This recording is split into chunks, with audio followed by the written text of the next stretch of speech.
এই কালারটা দেখুন, চলে এলাম সেই রান্নার ভিডিও নিয়ে। দেখুন এখানে চানা ডাল দিয়ে নিরামিষ তরকারি রান্না হয়েছে। দেখুন তারপরে এখানে আমাকে হেল্প করার জন্য দেখুন একটা বৌদি আছে, একটা মেয়ে আছে, আর এখানে একটা মাসিমাও বসে আছে, আর একটা দিদিও বসে আছে। চলে এলাম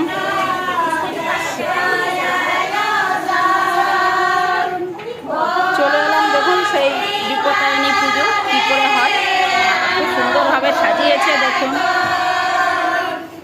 কত ধরনের ভোগ দিয়েছে।